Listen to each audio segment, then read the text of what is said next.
라디오에 물어보세요.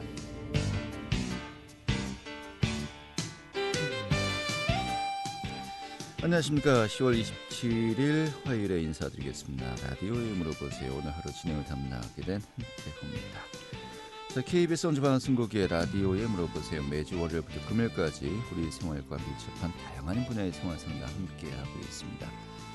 오늘은 정형외과 상담 함께하도록 하겠습니다. 오늘도 이 도움 말씀 주시기 위해서요. 함경종 정형외과의 함경종 원장님 자리했습니다. 안녕하십니까? 예, 안녕하십니까? 네, 반갑습니다. 저는 함경종 원장과 함께 정형외과 상담 자세하게 해드리겠는데요. 정형외과 상담 다양한 질환들이 있죠. 척추부터 시작해서 고관절, 슬관절, 결주관절, 또 각각의 뼈와 근육에 여러 통증이 있으신 분들 오늘 상담 전화 주시면요. 자세하게 이 상담 해드리도록 하겠습니다. 이 전화 2대 준비되어 있습니다. 764국에 6335번, 또 764국에 6336번, 764-6335번, 764-6336번 2대의 전화 준비되어 있고요. 자, 지금부터 11시 40분까지 함께하도록 하겠습니다. 궁금한 점 있으신 분들 전화 주시면은 오늘 정형외과 상담 함께하도록 하겠습니다. 자, 오늘 우리 또 함경종 원장과 함께하도록 하겠습니다만. 글쎄, 약간 그 전문 분야가 전공 분야가 다를 수도 있겠습니다만은 좀 이것도 좀 여쭤봐야 될 것 같습니다. 요즘 그 백신의 안전성과 관련해서 굉장히 많은 또 논란이 일고 있지 않습니까? 일단은 좀 이 상황을 어떻게 보십니까? 이게 저희한테 와서도 이제 이렇게 한 분은 어떤 분이 있으시냐면 텔레비전을 보고 자기가 예방 주사를 맞았는데 머리가 더 아파지기 시작했다. 네. 그렇게 얘기하시는 분들도 있고. 이거 주사의 어떤 부작용 아니냐? 그렇죠. 예. 피부에 뭐가 나셔서 그런 것도 있고 그렇게 말씀을 하시는데 그거는 주사 때문에 그렇다기보다는 원래 갖고 있던 게 이제 신경을 많이 쓰다 보니까 걱정이 그럼 주사 맞고 나서 사망했다라니까 머리가 더 아파지고 그럴 수도 있는 거고요. 네. 다른 피부 질환이 있던 분이 그런 분들도 있고 그런 거지. 이 주사 자체만 갖고 예방접종한 것만 갖고는 그런 게 생길 가능성이 저는 적다고 보고요. 네. 또 하나는 이게 그저 작년에도 놨던 거고 그 전에도 주사를 놨던 거거든요. 그 예방접종 했던 주사인데 그게 안 했던 주사를 새로 만든 주사를 썼다라면은 그럴 수 있지만 오랫동안 사용한 주사였기 때문에 그 주사 때문에 이런 게 생길 가능성은 저는 적다고 생각합니다. 근데 애초에 그 상온에 보관을 했다, 이동을 했다. 사실 그런 부분서부터 이제 지적이 된 거 아니었습니까? 그렇죠. 그런 게 있으니까 이제 예민해져서 그걸 받아들이신 분들이 좀 이렇게 그에 너무 예민한데 제가 볼 때는 그 예방접종 자체는 그렇게 지금 하고 있는 거에는 큰 문제가 없을 거라고 저는 생각합니다. 네. 그런데 그 어르신들은 이제 기저질환이 있다고 하시는 분들은 예전에도 어느 정도 우리가 통계로 따져봐야 되는 거니까 예년과 비교해서 이제 별 차이가 없다라고 이제 얘기하고 있는데 애초에 그 안정성에 대해서 좀 불안감을 크게 느끼기 시작했던 게 17세 청소년의 이제 죽음 이후에 좀 많은 분들이 여기 대해서 그 안전성 문제가 이제 제기됐던 거 아니겠습니까? 근데 조금 전에 제가 이제 그 방송 직전에 이제 보도를 보니까 부검을 했어요. 부검을 한 결과 아질산염이라고 하거든요. 아질산 나트륨이라고 이제 하기도 하는데 이것이 이제 몸에서 다량으로 이제 검출되었다라고 합니다. 이게 다량으로 이제 이것을 복용했을 때는 목숨을 잃을 수 있는 부분이기 때문에 이것과의 그 인과관계가 있는 것이 아니냐라고 이제 추정을 하고 있는 것인데 아질산염이라는 게 좀 생소한 어떤 성분이기도 하고요. 이게 어떤 성분입니까? 그게 보존제 그런 거에 저거 하는데 이게 주사를 맞아갖고 그 환자가 그게 문제가 돼갖고 환자한테 영향을 미칠 정도의 그런 거는 절대로 아니고요. 네. 그리고 이게 식품 보존제 같은 거로 주로 많이 사용되는 그런 거기 때문에 성분이요. 그렇기 때문에 그게 식품에 관계가 있는 건데 식품 보존제 자체도 그렇게 이게 아주 미량의 그런 것만 들어간다고 봐야지 이게 그런 어떤 영향을 미친다던가 그런 거 할 정도로 들어가질 않기 때문에 이거는 아마 그 예방 접종하고는 연관관계가 없다 이렇게 보시는 게 맞을 겁니다. 알겠습니다. 이 백신과 인과관계는 확인되지 않았고 다만 아질산염이 이제 다량으로 검출되었다. 이것이 목숨을 잃게 된 그 인과관계가 있는 것이 아니냐 이제 분석을 하고 있습니다만은 결국은 이것을 다량으로 음식물에 이제 뿌려서 먹는다거나 섭취했을 때 결국 이제 본인이 스스로 한 것이냐 아니면 누군가 다른 이에 의해서 실수로 된 것이냐. 결국 이제 백신의 문제가 아니라 수사의 영역으로 이제 들어간 것이 아닌가라는 또 생각도 드는군요. 예. 알겠습니다. 아무튼 이 부분 요즘 백신에 대해서 워낙 좀 많은 이야기가 있기 때문에 좀 여쭤본 거였고요. 전화 연결해서 또 상담부터 받도록 하겠습니다. 오늘 한경정 정형외과 한경정 원장과 함께 정형외과 상담 함께 하고 있고요. 전화 764-6335번, 764-6336번 두 대의 전화 준비되어 있는데요. 764-6335번 연결해서 상담 받도록 하겠습니다. 여보세요? 예, 무료독감 대상자인데요. 여보세요? 무료독감 대상자인데요. 네, 잠깐만요. 여보세요? 예, 이제 말씀하시죠. 예, 무료독감 대상자인데 여태 참았다가 이제 맞으려고 했는데 이게 지금 독감 사망자가 나와서 이거 맞아도 되나 안 되나 지금 이제 걱정이 아주 쌓여 있어요. 지금 전에도 말씀을 드렸는데 이게 뭐 그 질병관리본부나 이런 데서 다 말씀하시는 것처럼 독감 주사 때문에 맞았다, 주사 때문에 그렇다기보다는 독감 주사를 맞고 그 원래 기저질환이 있다든가 연세가 많으셨던 분들이 그게 이제 생겼다고 그렇게 보셔야지 독감 때문에 그 예방 주사 때문에 맞았다고 그게 문제가 생겼다고 그렇다고 보시면은 그거는 꼭 맞는 얘기는 아니고요. 제가 볼 때는 인과관계가 별로 없다고 보시는 게 맞을 겁니다. 맞으셔도 아마 몸이 컨디션이 안 좋다든가 아니면 특별한 질병이 있다든가 뭐 이런 거 아니면 맞으셔도 될 겁니다. 나 지금 라디오를 못 들어가서 지금 상담 전화를 했는데 라디오가 없어서. 조금 전에도 그게 누가 또 질문을 저희가 했군요. 이제 모두에 이제 그 좀 요 가장 또 지금 말씀하신 것처럼 궁금한 분들이 많으시기 때문에 이 백신의 안전성 문제 좀 제가 살짝 얘기를 하고 있었습니다. 근데 뭐 원장님의 의지는 일단 현재까지 여러 가지 뭐 부검 결과도 여러 차례 나왔고 또 많은 분들이 전문의들이 또 말씀하시는 것이 현재 그 사망과 백신의 안전성 아직까지는 인과관계가 확실히 밝혀지지 않았고 예년과 비슷한 상황이기 때문에 뭐 너무 지나친 불안감은 좀 가지지 않으시긴 좋지 않겠느냐라는 정도로 제가 이야기하고 있었거든요. 근데 내일 맞으려고 그랬는데 지금 막 고민에 쌓여 있어요. 그래가지고 지금. 그러니까 그게 이제 몸이 컨디션만 안 좋고 다른 질병이 없으신 분은요. 그게 맞으셔도 제가 볼 때 저희도 지금 놔주고 있고요. 환자분들이 맞는 분이 있고 뭐 나중에 맞겠다고 오셔갖고 진료받으러 와서 나중에 맞겠다고 그러신 분도 있는데 제가 생각할 때는 이 주사가 그 맞으시는 게 더 좋을 거라고 생각하는 이유가 그 특히 몸이 컨디션이 안 좋다든가 기저질환이 있으신 분들 같은 경우에 조심해서 맞아야겠지만 그런 분들이 이제 다른 뭐 독감이라든가 이런 걸 걸렸을 때는 더 안 좋은 결과가 있을 수 있기 때문에 예방접종 때문에 그런 거라고 아니라고 그 믿으셔도 되고요. 그리고 주사를 제가 볼 때는 맞아도 된다고 저는 생각하거든요. 먼저 번에 상원 노출됐던 거 그 약은 다 없어졌겠죠? 그거 다 반품 받아갔고요. 저기 있지 않습니까? 일련 번호가 다 있거든요. 그럼 그 일련 번호를 보면은 그게 어떤 게 문제가 있는 거라면 그 일련 번호가 다 이 주사약 이런 그 독감 주사약 말고도요. 우리가 그 병원에서 쓰는 약은요. 그 일련 번호가 붙는 그 태그 있지 않습니까? 이렇게 바코드 같이 돼 있는 거요. 그게 다 붙어 있어갖고 그게 다 어디서 생산되고 어디서 소매가 돼 그게 어디로 갔는지 어느 병원으로 들어갔는지 뭐가 들어가 있는지 관리가 잘 되고 있습니다. 제가 이제 맞았을 경우에 이제 어느 걸 맞았는지 그 병원에서는 다 아시겠네, 그죠? 그렇죠. 그게 그 바코드 같은 게 있어가지고 고유 인식 번호가 다 있거든요. 그래서 그 나라에서 넘버 들어올 때 정부에서 그걸 배분을 할 때 어디 약이 들어갔는지를 무슨 어디 회사께 들어가 있고 어떤 데서 생산된 거고 언제 생산된 건지 이게 다 알고 있습니다. 제가 무서워가지고요. 알겠습니다. 코로나 때문에 무서워가지고 이 건강검진 대상자인데도 불구하고 올해도 여태 계속 미루고 있거든요. 연세가 어떻게 되십니까? 예? 올해 연세가 어떻게 되십니까? 56년생입니다. 56년생이고요. 그럼 이제 60대 중반 되셨고. 근데 이게 코로나 주사는 아닙니다. 어떤 분은 오셔갖고 코로나 주사냐고 물어보시는 분이 있는데 지금 맞으시는 거는 코로나 주사가 아니고요. 코로나 예방 주사는 아직까지는 백신은 만들어지지 않았으니까 독감 주사라고 보면 됩니다. 뭐 다른 뭐 기저질환이 있지는 않으시고요. 없습니다. 전혀 없습니다. 당뇨, 혈압 없는데요. 하도 무서워가지고 지금 건강검진도 올해 받아야 되는데 계속 미루고 있고 11월 달에 이제 다 맞춰서 해야 될 것 같아요. 그럼 뭐 건강검진은 뭐 뭐라고 말씀드릴 수 없어도 독감 그거는 그게 여기 예방접종이 문제가 생겨갖고 그런 경우는 나중에 이제 뭐 이게 다 조사를 해보면 알겠지만 만약에 그런 문제가 있다면은 주사를 맞으라고 그렇게 얘기를 못하죠. 우리나라 어떤 나라입니까?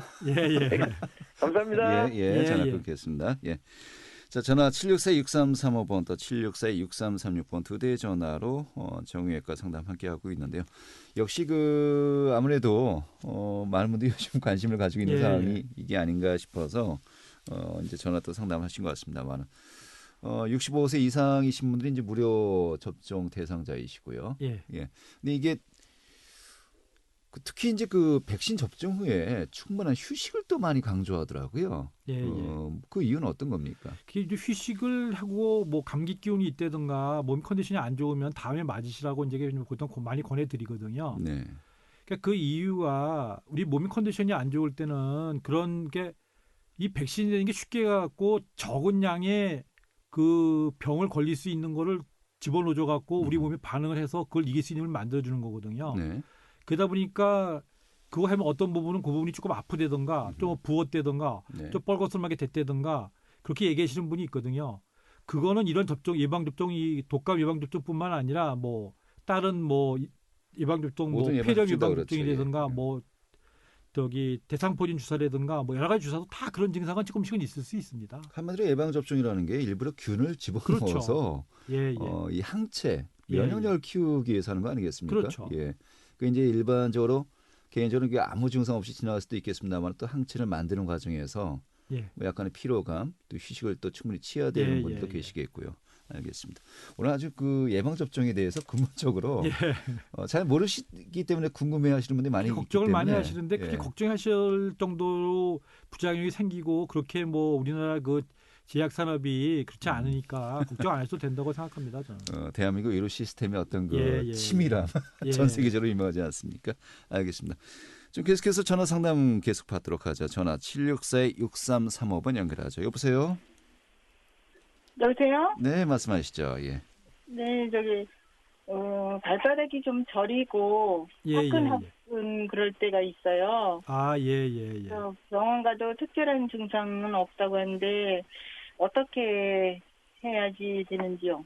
이 발바닥이나 발뒤꿈치가 아픈 이유를 지금 그러자면 오늘 주제가 발뒤꿈치 통증이나 이런 거에 대해서 말씀드리고 있었는데 대개는 제일 유명한 게 족저근막염이라고 보통 제일 많이 환자분들이 많이 아시고 오셔갖고 이거 족저근막염 아니래요. 뭐 친구분이 족저근막염을 앓았다는데요. 뭐 잘 안 낫는데 이런 얘기를 많이 하시는데요. 많은 수는 족저근막염 때문에 그런 경우가 있고요. 또 하나는 발로 내려가는 신경에 문제가 있어서 그런 경우도 꽤 많습니다. 말초 신경이 문제가 있어서 발로 내려가는 신경에 문제가 있거나 또 하나는 일부분만 바깥쪽만 아프다든가 안쪽 부분만 아프다든가 이런 경우 때는 신경 때문에 그럴 수가 있거든요. 그런 경우 이제 근전도 검사를 같은 걸 했으면 되는데 대개 이제 개인 정형외과나 개인 병원을 가면은 대개 엑스레이를 찍거든요. 근데 주로 보이는 게 엑스레이를 찍으면은 뼈 부분이 주로 보이고요. 그리고 이제 일부분이 인대라든가 이런 관절량이 부어 있다든가 일부분 보이지만은 이런 인대가 문제라든가 신경이 문제라든가 이런 건 잘 안 보이거든요. 그러니까 아마 그런 증상이 있으시면은 신경 검사나 근전도 검사를 할 수 있는 병원을 한번 가보시던가 아니면은 그런 정형외과나 이런 데 가서 진찰을 다시 한번 받아보시는 게 제가 볼 때는 계속적인 증상이 있으시면은 그런 검사를 받아보시는 게 좋고요. 대개는 신발 같은 거를 좀 푹신한 신발을 신는다든가 바꿔 신는 거나 꽉 끼는 신발을 안 신으면은 좀 마른 발에서 발바닥이 아프시다거나 발뒤꿈치가 아픈 건 좋아지시거든요. 그렇게 하시고도 안 좋아지면은 정형외과를 가나 아니면 신경 검사가 가능한 그런 병원을 가서 한번 신경 검사 같은 걸 한번 받아보시는 게 좋을 것 같은데요. 신경 검사요? 감사합니다. 알겠습니다. 오늘 족저근막염 또 발바닥 근막염이라고도 이제 하는군요. 이 부분을 오늘 또 준비해 오신 자료가 있는데 이 부분도 저희가 이제 자세하게 또 상담을 하도록 하겠습니다. 자, 지금 시각이 11시 20분이고요. 오늘 라디오에 물어보세요. 함경정 원장과 함께하고 있습니다.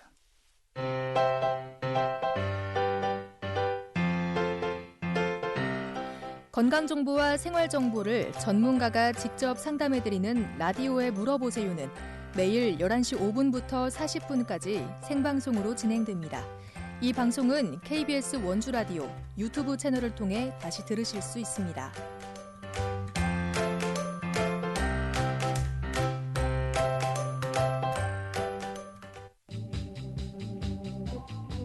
여러분께서는 KBS 원주방송국에서 진행해드리는 라디오에 물어보세요를 듣고 계십니다. 라디오에 물어보세요는 매주 월요일부터 금요일까지 실생활에 필요한 생활 상담을 해드리고 있습니다. 라디오에 물어보세요. 지금 여러분의 상담 전화를 받고 있습니다. 전화 주실 곳은 764-6335번, 764-6336번입니다. 지금 전화 주시면 전문가와 바로 상담하실 수 있습니다. 네, 한경정 원장과 함께 정형외과 상담 함께하고 있습니다. 앞서 이 족저근막염에 대해서 이제 살짝 이제 이야기를 했습니다만은 이 족저근막 이게 여기 염증이 생겼다는 거 아니겠습니까? 예. 이걸 우리가 좀 어떻게 이해하면 될까요? 그것도 전화가 벌써 왔네요. 전화 또 상담 연결하도록 하겠습니다. 일단 전화 연결이 우선이니까요. 예. 전화 764-6335번 연결하도록 하죠. 여보세요? 예, 아까 그 1번 문의했던 사람인데요. 예. 한 이틀 전에는 우리 안 식구가 그 자다가 막 다리를 번쩍 들고 막 그래 보니까 쥐가 난 거예요. 다리가 딱딱한 게. 그럴 때는 그 어떻게 해야 돼요? 막 주물르면 더 아프다 그러던데요. 그 이제 쥐가 나는 게 우리가 이제 주무시다가 쥐가 나는 이유가 근육이 이제 경련이 쉽게 일어나는 거거든요. 예. 근육이 경련이 일어날 수 있는 건 근육 자체에 문제가 있어서 그럴 수도 있고요. 예. 우리가 근육을 움직이게 하려면 가는 신경이 가서 그 작용을 해야 되거든요. 예. 이 신경이 되는 건 뭐 전기줄하고 비슷하거든요. 예. 그러니까 전기가 그 방에까지 안방이나 텔레비전을 전기가 잘 가면은 텔레비전이 잘 나오지 않습니까? 근데 그게 잘 안 간다든가 뭐 어떻게 뭐 조금 문제가 있어서 뭐 끊겼다 안 갔다 그랬는가 그런 게 생길 수도 있거든요. 그리고 또 하나는 발을 그날 대개는 이제 그 쥐가 많이 나신다는 분들을 들어보면은 그 전날 많이 움직이셨다든가 그 많이 사용했다든가 이제 뭐 안 좋은 자세로 뭘 일을 했다든가 그런 경우가 오는 경우가 있고요. 아까처럼 말씀드린 가는 신경이 있거든요. 신경이 허리부터 그 발가락까지 가거든요. 근데 각 그 근육마다 신경을 다 주고 가거든요. 하나씩. 그래서 작용을 하게 해요.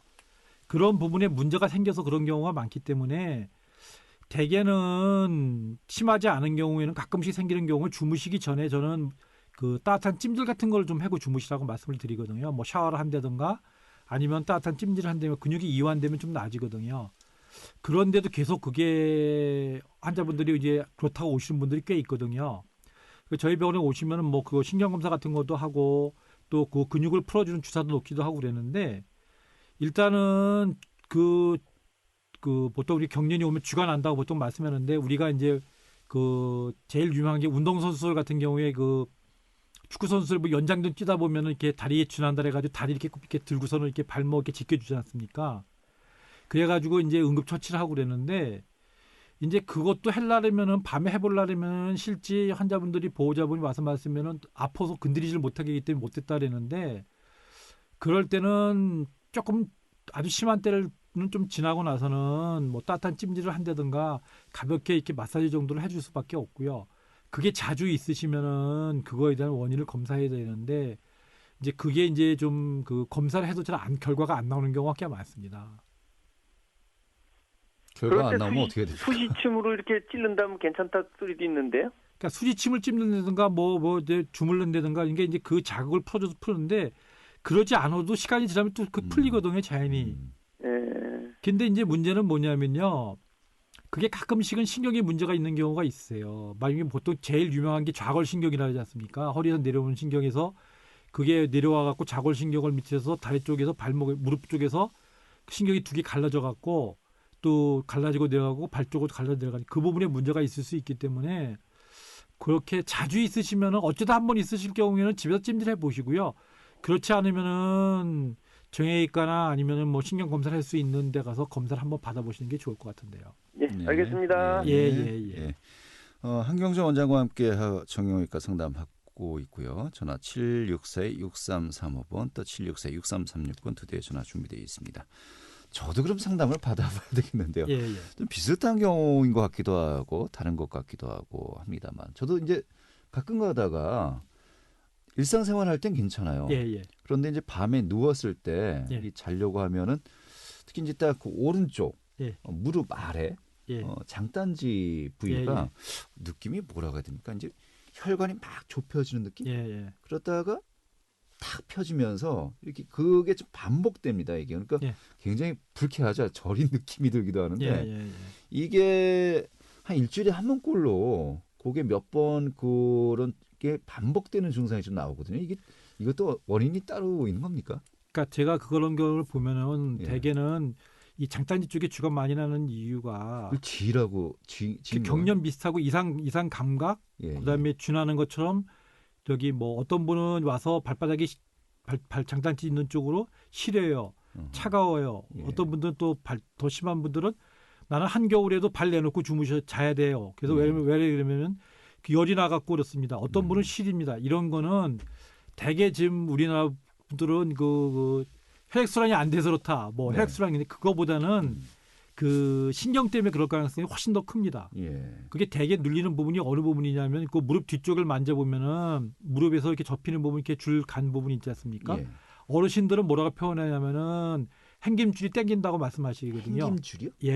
처음 듣는. 그러니까 연세 많으신 분들은 거기를 행김줄이라고 그러시더라고요. 저도 처음에 그게 무슨 말이 있는데 무릎 뒤쪽에 그 접히는 부분 보면 양쪽에 두 개 만져지는 게 있거든요. 그 근육 두 개가 만져지는 그 띠 같은 걸 행김줄이라고 표현을 하시더라고요. 그 뒤쪽에 있는 그 근육이 이 허벅지 뒤쪽 우리가 보통 제일 유명한 그 햄스트링 이렇게 운동선수들이 그 다치는 햄스트링이라는 거 있거든요. 그 부분이 근육이 내려가갖고 다리 무릎 아래까지 내려가 다리를 구부려서 폈다 구부리는 걸로 역할을 하게 돼 있거든요. 그 부분이 있기 때문에 그러신 분들은 그 무릎 그 허벅지 아랫부분 있는 부분을 따뜻한 찜질을 해주면 근육이 풀리면은요 확실히 줄어듭니다. 그러니까 그 우리가 보통 그 산을 간다든가 운동을 하다가 뭐 쥐가 났다 그래서 경련이 났을 때 그 아랫부분을 많이 마사지를 하거든요. 장단지를요. 근데 저는 뭐라고 권하냐면 그러지 말고 무릎 약간 위쪽에 있는 부분을 마사지를 하거든요. 거기서 가는 신경을 눌려갖고 그것 때문에 생기는 경우가 훨씬 더 많습니다. 그러니까 이제 이분도 좀 그래서 또 전화를 하시는 이유 중에 큰 것 같습니다만 이게 반복되면은 이 뭐 혈관이나 뭐 신경 쪽에 이상이 있는 거니까 더 악화되거나 뭐 나중에 뭐 좀 그 좋지 않은 결과가 나오지 않을까 좀 약간 두렵기도 하거든요. 이게 그러니까 요즘에는 검사를 해서 거기다 주사도 놓고 여러 가지를 하거든요. 근데 심하지 않은 경우에는 그 무릎 뒤쪽에 있는 그 허벅지하고 무릎 그 사이에 있는 그 근육을 이렇게 만져지면 만져지는 근육이 있거든요. 그 부분을 따뜻하게 찜질을 해주시면 근육이 이완되거든요. 그러니까 이렇게 생각하시면 됩니다. 그 고무 호스에 물 호스를 내가 손 안에 이렇게 잡고 내가 손을 꽉 잡으면 물이 들어가지 않습니까? 그렇죠. 그게 신경일 수도 있고 혈관일 수도 있거든요. 근데 혈관보다는 신경인 가능성이 훨씬 더 많은 게 혈관은 어느 정도 굵기가 있고요. 또 압력이 어느 정도 버틸 수가 있는 반면에 신경은 근육으로 들어가서 작용을 하기 때문에 그 부분이 압력이 높으면은 그 기능이 떨어지거든요. 그래서 가장 유명하게 알싸있는 게 우리가 보통 이 손바닥에 손이 저려요 그래가지고 얘기하는 그 중수관 주문이라는 거 있지 않습니까? 자다가 주무시다가 이렇게 일어나서 손을 털어야 돼요. 주먹을 줬다 폈다 해야 돼요. 그래 손을 털고 잘 수가 있어요. 그렇게 하시는 것처럼 그 부위가 이제 장단지 오느냐, 그렇죠. 장단지에 오는 게 그런 거 그 차이고 그게 또 어디서 많이 오냐면 발목에서도 많이 오세요. 왜? 그런 부분이 그 신경이 바깥으로 노출돼 있는 상태에서 부으면 발목 있는 부분이 부으면은 장단지 있는 그 발바닥 있는 쪽으로 가는 부분이 신경이 눌리기 때문에 이상 감각을 느끼는 거예요. 어떤 부분은 시려요, 어떤 부분은 차가워요, 어떤 부분은 화끈화끈거려요. 모래 위를 걷는 것 같아요. 뭐 표현이 다 다르신데 저도 처음에는 그걸 굉장히 이상하게 생각했거든요. 근데 이 경험이 쌓이다 보니까 이게 어떤 얘기구나. 그게 결국은 같은 얘기입니다. 거의 표현이 다를 뿐이지. 그러니까 신경이 문제가 있으니까 신경을 자극해 우리가 어떤 분은 저려요, 이렇게 어떤 분은 시려요, 어떤 분은 화끈거려요. 다 결국은 비슷한 얘기인데 그거를 본인이 느끼는 대로 표현하는 거기 때문에 그러니까 그런 경우에는 아마 집에서 자주 오지 않으시는 분은 따뜻한 찜질을 해서 근육을 이완시켜주면은 글로 지나가는 혈관이나 신경이 좀 부드럽게 갈 수 있으니까 해보시고요. 그게 자주 있으시면 검사를 받아보셔야 됩니다. 근데 지금 그 말씀 들으면서 제가 그 무릎 안쪽을 이렇게 계속 만지고 있었거든요. 근데 장단지 쪽이 좀 약간 시원해진 느낌이 그러실 수 있는 게 그 부분이 근육이 긴장이 되게 되면 어떤 동작을 취하든가 긴장이 되면요. 그게 별게 아닌 것 같아도 우리가 이런 경우 있지 않습니까? 이렇게 의자에 높은 의자에 이렇게 앉아 있잖아요. 네. 다리가 발이 땅바닥에 닿지 않고 높은 의자에 앉아서 이렇게 오래 앉아 있으면 거기가 눌리면요. 예민한 분은 이쪽이 저린다고 표현하시는 분도 꽤 있습니다. 아, 그렇군요. 예. 그러니까 이게 계속해서 그렇죠. 눌리면 눌리고 있는 거니까요. 예. 의자에 앉아서 생활하시는 예. 아, 알겠습니다. 좀 이게 뭐 전부 다 여기 해당되지는 않는다 하더라도 예. 좀 상당수 많은 분들이 또 이와 관련된 증상이 있으실 수 있으니까요. 좀 참고하시면 좋을 것 같습니다. 그렇죠. 이게 꽤 많은데요. 예. 근데 이게 문제가 뭐냐면은 또 일단 뭐 근전도 검사, 신경전도 검사를 해도 이게 끝부분에 있는 경우는 잘 안 나옵니다. 말초신경 같은 경우. 말초신경은 잘 안 나오거든요. 근데 텔레비전 망가졌을 때 TS하기를 재보지 않습니까? 이렇게 검은 상자 같아서 뭐 이거 끌어졌다고 해보거든요. 근데 그게 큰 데는 잘 검사가 되거든요. 그렇죠. 예. 근데 끝부분으로 가면은 이게 검사가 잘 안 되거든요. 끝부분이 이제 그렇죠. 더 힘들게 하는 거죠. 예. 똑같습니다. 그거. 알겠습니다. 아무튼 무릎 안쪽을 만지니까 장단지 부분이 화다는 느낌은 제가 지금 이 듣는 분들에게 좀 강조를 하고 싶네요. 족저근막염 좀 이야기를 하겠습니다. 족저근막 좀 우리가 어떻게 이해하면 되겠습니까? 이 족저근막이라는 게 쉽게 얘기해서 발로 만져보시면 손을 만져보시면요. 손을 만져보면은 이 손 이제 엄지손가락 있는 쪽에 말랑말랑한 부분이 있거든요. 네. 그 부분이 발 뒤꿈치에 해당된다고 보시면 되고요. 그 앞에 손을 쭉 피면 만져지는 게 띠 같은 게 단단한 게 만져지거든요. 그렇죠. 예. 그게 근막입니다. 그게 족저근막. 예. 손바닥에 있는 거나 발바닥에 있는 거나 결국 마찬가지거든요. 근데 손은 많이 안 쓰는데 이 발바닥을 오래 서 있으시면요. 아무래도 이게 그 원래 평발이라는 얘기를 많이 하잖아요. 네. 원래 평발이 정상이 아니고 이렇게 아치랄 해가지고 이렇게 좀 떠 있거든요. 그렇죠. 근데 몸무게가 많이 나가시는 분이 오래 서 있거나 오래 걷거나 뭐 많이 뛴다던가 그러면 그 쿠션 역할을 하는 그 근막이 좀 늘어납니다. 좀 주저앉는다고 그렇죠. 생각합니까? 예. 그러니까 전에는 제가 평발이 아니었는데 평발인 것 같이 됐어요. 이렇게 말씀하시는 분들이 있거든요. 예. 그러니까 그게 아치를 이고 있는 그 이렇게 종아치, 횡아치라 해서 이렇게 굴곡이 있거든요. 근데 그게 오래 서 있거나 오래 운동을 한다든가 많이 걷는다든가 그러면은 그게 이제 그 쿠션 역할을 하는 게 좀 연세가 드시면은 그 고무줄 이렇게 고무줄 탄력 떨어지는 것 같이 아치가 이렇게 무너져 내린 거군요. 그렇죠. 예. 얘기해서. 그러니까 그렇게 생기면 그 부분이 무리가 오는 거고요. 그러니까 제일 유명한 게 이제 우리 선수 중에 마라톤 선수들 보면은 뭐 관심이 별 크게 없지만 저희는 이제 정형외과 의사니까 뭐 황영조 선수나 이봉주 선수 이런 분들도 마라톤 선수들 중에 이 족저근막염 때문에 치료를 오래 받다가 이 수술 받은 분들이 이봉주 선수나 그 황영조 선수 같은 경우에도 이 족저근막염 때문에 수술을 받았거든요. 네. 그러면 뭐 다른 운동 선수는 다 괜찮냐? 운동 선수들도 꽤 있습니다. 그러니까 이제 그게 언론에 이제 나오진 않았으니까 모르는 거지. 운동 선수라도 꽤 많고 오래 서 계신 분들, 또 산에 많이 다니시는 분들 이런 부분한테도 이게 많이 생기는 겁니다. 네. 그럼 족저근막염이라는 건 좀 어떻게 또 이해하면 될까요? 염 그러면은 또 이제 또 하나 말씀드리고 싶은 게 염증기가 있네요. 이렇게 하면은 의학적으로는 틀린 얘기 아닙니다. 근데 저는 염증이 있네요. 이렇게 잘 안 하는 이유가 제가 염증기가 있다, 족저근막염 염증기가 있습니다. 하는 게 의학적으로는 틀린 얘기는 아닌데 그게 환자분이 받아들일 때 어떻게 보면 염증, 이거 골맞구나. 예. 이렇게 생각하거든요. 그러니까 골문 게 아니고 염증 반응이거든요. 우리가 이렇게 많이 이렇게 신발 같은 거, 새 신발 신고 같은 거 많이 쓰면 어떻게 해요? 뻘겋게 부어오르잖아요. 그것도 의학적 염증이거든요. 그러니까 골맞대는 거를 염증이라고 받아들이는 거고 의사는 경험이 없을 때는 그걸 염증이거든요. 그러니까 그 영어로 하면 인플라메이션, 의학 용어는 인플라메이션에서 염증기가 있다고 그러거든요. 근데 그게 골문 건 아니고 염증 반응인 거죠. 골문 건 아니거든요. 근데 환자가 받아들일 땐 염증이기 때문에 심한 경우에는 이거 마이신 들어갔나요? 이렇게 얘기하는 분도 있습니다. 실제 항생제 들어갔냐고 환자분들이요. 그게 항생제를 쓰는 그런 골문 게 아니고 많이 비벼줘서 부어 올랐다. 그렇게 생각하셔야 됩니다. 이것도 마찬가지인 게 족저근막염이라고 그렇게 얘기하는 게 염증이 골맞대는 게 아니라 그 부분이 이렇게 비벼져서 부어 올랐다. 염증 반응이 있는 거지 그 항생제를 써야 되는 골문 그런 염증은 아닙니다. 네, 증상이 그럼 보통 어떻게 시작이 되는 거죠? 이거는 환자분들이 다 아는데요. 환자분들 딱 하는 말이 뭐라고 하시면 처음에 걷기 시작하면 아프고요. 조금 뭐 몇 걸음 걸으면 괜찮아져서 병원에 안 왔는데 이게 점점 심해지는 것 같고 더 오래 가는 것 같습니다. 이렇게 말씀하시거든요. 그게 전형적인 겁니다. 아침에 자고 나서 걸으려고 했더니 발뒤꿈치나 발바닥이 아팠는데 조금 걸으니까 나아지더라. 그래서 별거 아닌 것 같아갖고 왔는데 이게 점점 오래 가는 것 같더라. 이게 전형적인 거거든요. 근데 이게 처음에 오셨다든가 처음에 조심을 하시면은 잘 납니다, 이게. 네. 근데 이게 몇 달 정도 지나면요. 만성화가 되면 잘 안 낫습니다. 그래요? 예. 그럼 이제 초기에 좀 약간 걷기 불편하다라고 할 때 예. 지금 몇 건 걷다 보면 또 괜찮아지고. 그렇죠. 그 초기에 그런 거예요. 그러지 말고 초기에. 그럴 경우에는 일단 신발을 바꾸셔야 됩니다. 신발을요. 그러니까 구두 같은 거라든가 등산이라든가 아니면은 뭐 일하시는 분들 같은 남자분들 같은 경우 안전화 같은 경우가 딱딱하거든요. 그렇기 때문에 족저근막염에 자극을 주기 때문에 그게 부어 오른 거거든요. 네. 그러면 운동화처럼 쿠션 있는 걸 신거나 아니면 깔창을 깐다든가 집에서 귀찮지만 따뜻한 찜질을 한다든가 그러면 회복이 잘 되거든요. 네. 근데 이제 별거 아닌 것 같고 좀 괜찮거든요. 이것도 더 심한 경우는 어떤 경우가 있냐면요. 이게 젊은 남자분들이 이제 많은 얘기 하는데 야 그런 거 운동해서 풀어야 돼 이렇게 얘기하면서 외래 운동을 합니다. 심하게. 네. 그러면 괜찮아지거든요.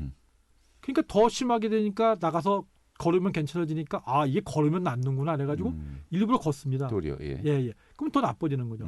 그게 마치 뭐하고 똑같냐면은 어깨 아프신 분들이 공원에 가면은 이렇게 돌리는 거 있습니다. 회전하는 운동하는 거. 그거하고 이렇게 풀기라 해가지고 이렇게 양쪽 팔로 잡아당기면서 팔을 끌어올리는 거 있거든요. 어깨 운동. 어깨 운동하는 거요. 근데 그게 그 충돌 증후군이나 어깨가 안 좋으신 분은 이 어깨 이상으로 올리는 운동을 많이 하시면 안 되거든요. 그래요? 예. 근데 이게 일부러들 많이 하시는 그렇죠. 일부러 많이 하거든요. 근데 처음에 아팠는데 이게 몇 번 하니까 안 아파지거든요. 네. 야 이거 좋아지는구나 해가지고 아픈 걸 참고 열심히 저도 몰랐는데요. 저한테 치료받을 환자분이 그걸 열심히 하고 있어요. 제가 지켜봤어요. 그래서 그래서 저 운동 열심히 하는데요. 제가 운동 그렇게 하시라고 말씀드렸나 했더니 아닌데 뭐 사람들이 다 그렇게 해요. 그래서 제가 그다음에 좀 내려오시면요, 그만하시고요. 내려오면 제가 그렇게 하면 안 되는 이유로 설명을 드릴게요. 이게 요즘 뭐 보면 공원마다 다 있습니다. 어깨 운동기구 다 있지 않습니까? 그래서 저도 상식적으로 어깨가 안 좋으면 이렇게 좀 풀어주기 위해서 그걸 좀 일부러 많이 해야 되겠구나 그러고 있었는데 그렇죠. 그게 아니군요. 근데 그게 왜 그러냐? 밑에서 할 때는 이 견봉이라 해가지고 뼈하고 이 상완 팔 달려 있는 게 있지 않습니까? 네. 그게 올라가면 부닥쳐요. 근데 그 사이에 인대가 있거든요. 물주머니도 있거든요. 제일 많은 게 극상근이거든요. 그런 부분을 자꾸 자극을 주면 어떻게 되냐면 그 노끈이 그 부풀하게 일지 않습니까? 많이 쓰면은 그 부풀하게 일듯이 부풀하게 이는 겁니다. 게다가 보면은 어느 날 갑자기 이게 더 많이 낮으면 툭 틀어지거든요. 별로 힘 안 썼는데 팔이 안 올라가요. 이렇게 오시는 분도 있거든요. 그래요? 그 일하시는 분들도 그래서 연세 많으신 분들 특히 팔 올리고 일하시는 분들이 그게 많이 옵니다. 그럼 어깨 운동 어떻게 해야 됩니까? 그러니까 어깨 운동을 아무것도 하지 말아야 되네. 아니 그건 아니시고요. 이렇게 보통 얘기할 때 으쓱으쓱 한다 그러지 않습니까? 어린이들 이렇게 으쓱으쓱 운동하니까 팔 어깨 이렇게 우는 거 있는 거. 그렇게 하고 팔 돌리는 거 하고 이 어깨 높이로 하는 운동은 스트레칭 같은 거라면 이 스트레칭 하면 큰일 납니까? 그건 스트레칭 하는 건 좋습니다. 근데 이거를 운동에서 해야 되는데 너무 많이 하는 게 문제거든요. 그러니까 몇 번씩 스트레칭 해주고 이런 건 좋은데요. 이거를 내가 낫기 위해서 운동했으니까 해서 열심히 하시는 거는 그건 아닌 겁니다. 알겠습니다. 예. 참 여쭤보고 싶은 게 참 많이 있네요. 예. 뭐 시간이 벌써 다 되었네요. 오늘 이 정도 정리하고요. 예. 다음 또 상담 시간에 또 좋은 또 답변 상담 또 부탁드리겠습니다. 오늘 고생 많으셨습니다. 예, 감사합니다. 네. 자, 오늘 한경정 정형외과의 한경정 원장과 함께 정형외과 상담 함께 했고요. 오늘 이어서 정리하고요. 내일은요, 이 과수 상담이 준비되어 있습니다. 또 과수 관련해서 궁금한 점 있으신 분들은요, 역시 내일 11시 5분에 시작되는 라디오에 물어보세요. 관심을 가지시면 좋을 것 같습니다. 자, 오늘 10월 27일 화요일에 라디오에 물어보세요에서 정리하도록 하겠습니다. 고맙습니다.